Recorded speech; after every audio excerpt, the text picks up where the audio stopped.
On to week 9 of the college fantasy football season. My name is Matt Hicks, the FF educator, here with John Lobb, the Gridiron Scholar, to help you in that late season push. John, it's already week 9. We're in that home stretch. We have playoffs coming up, and we know the next few weeks are big. You know, maybe you're on the outside looking in. Maybe you're trying to secure that top spot, that bye week. These weeks are very important.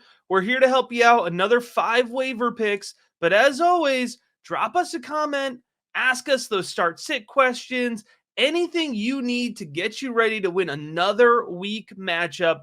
We're here to help you do it. Matt, it's been amazing run week 9. There's still a few players on the waiver wire, Matt. It's not as bountiful as it was about 3 weeks ago, but it is still players, and you don't want your opponents to get these competitors. You want them to be better on your bench than your opponent getting 30 points in a game against you. So make sure your bench, you got your bench with players who can put points on the board.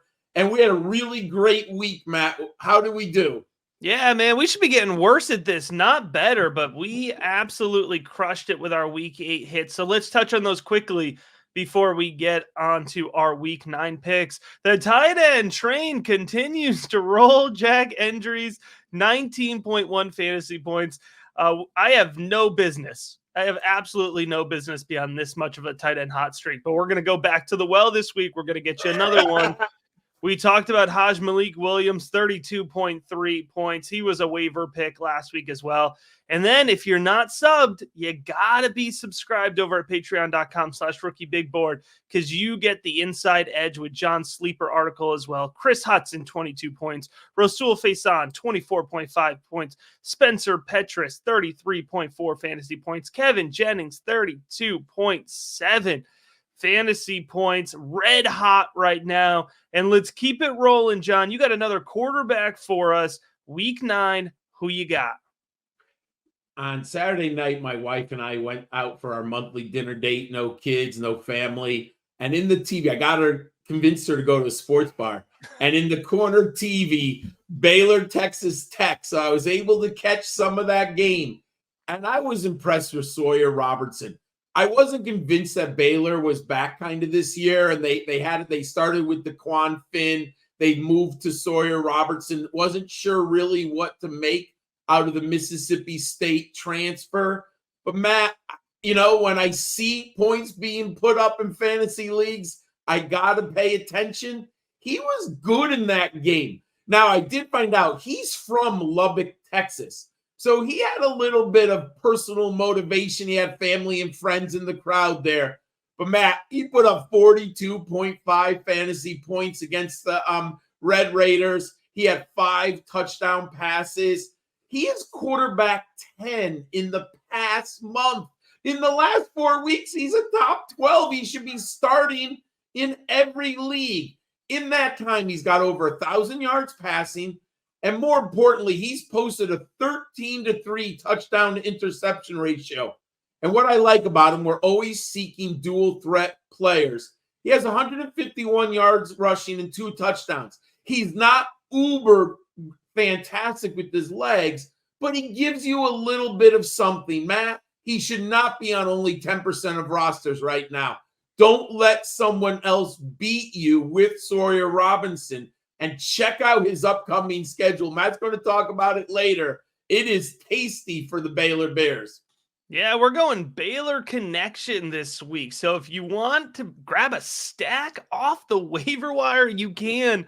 Sawyer Robertson available in 90% of leagues. Well, Josh Cameron, the wide receiver, he's available 97% of leagues. And I'm locked in on him this week. Last week against the Red Raiders, he caught 6 of his 7 targets for 75 yards and a whopping 3 touchdowns. All right. But it wasn't just a 1-week performance. 23 targets and 6 touchdowns over the last 3 games. That's volume and that's efficiency. His ability to find the red zone has to be attractive.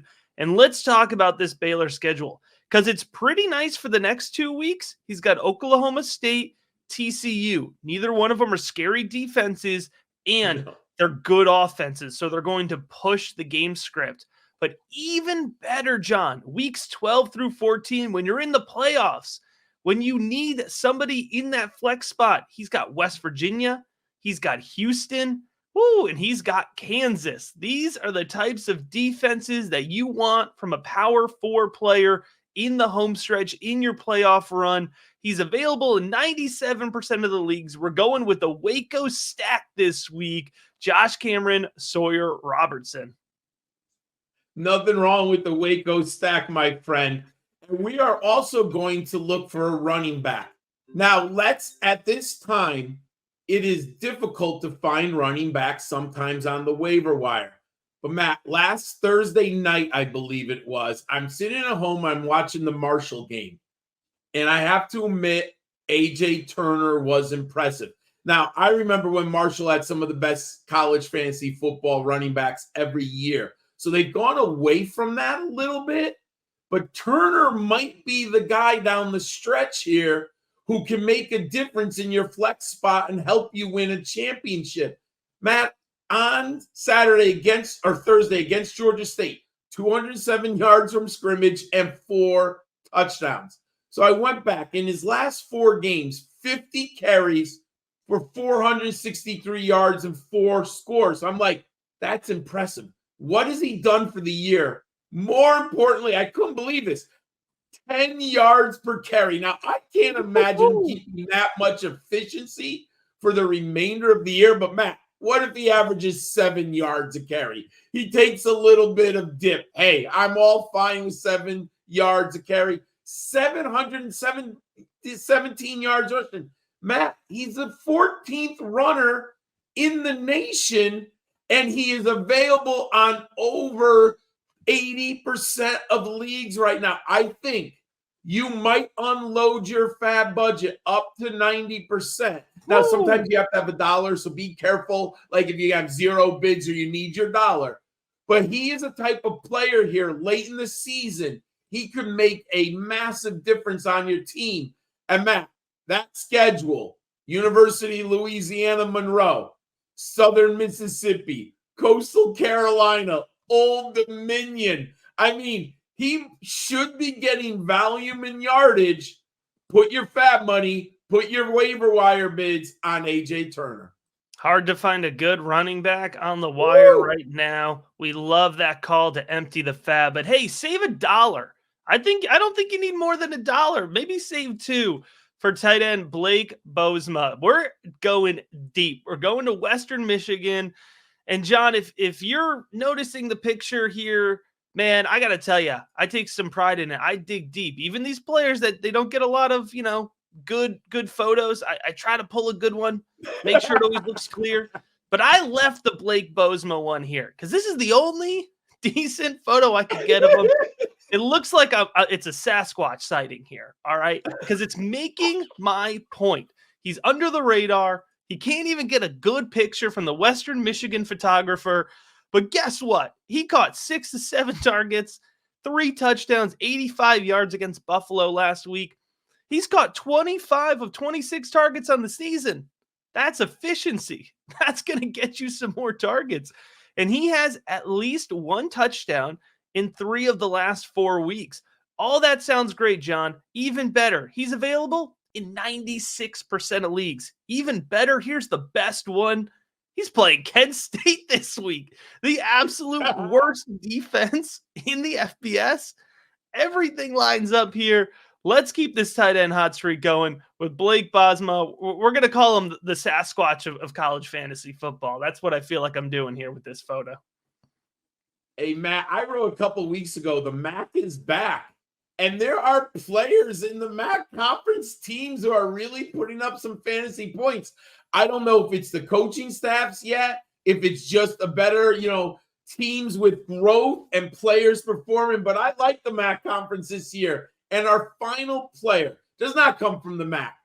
But I did not believe as I was watching this game, Louisiana Tech, I think they were last Tuesday, might be last Wednesday. So I'm watching the game, and I noticed there's this young man named True Edwards. I'm like, no. The one thing I've noticed when you get older, you see a lot of these children of players. I'm old enough. I watch his dad. And sure enough, Troy Edwards is his father, the 1998 Bolitnikoff Award winner. And Matt, his dad had over 1,900 yards receiving and 27 touchdowns the year he won the Bolitnikoff. Now, True Edwards is not the same type of player. I believe he's in his 5th year. He went to a JUCO school. He ended up going to Hawaii. Now he's at Louisiana Tech. But he is big. He's 6'3", over 200 pounds. Man, he's got 3 straight games, or 3 of the last 4 games with 100 yards receiving. He's playing, 3 of the last 5. He's playing good football. He hopes to get NFL draft capital. So this is his last chance. And did I mention he's in Conference USA, Matt? Look at this. UTEP, Sam Houston, Jacksonville State, Western Kentucky. I mean, the schedule is so good. And I'll say this. When you watch the G5 sometimes, you just see bigger players than the defensive back at wide receiver or maybe linebackers against safeties.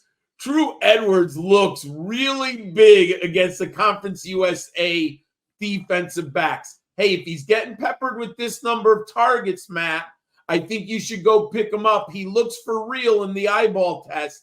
He's 3% owned, but if you need a wide receiver in the flex, go get him down the stretch here. There you have it. 5 players available in 85% of leagues or more. That can help you win your week 9 matchup. If you have any questions, start, sit, waiver picks, drop them in the comments. We're happy to help you once again win your matchups. And if we've been helping you all season long, if you want to get more insight, if you want to get access to the Devy Dynasty rookie rankings and exclusive CFF content, join us over at patreon.com/rookiebigboard. Thanks for checking out this episode.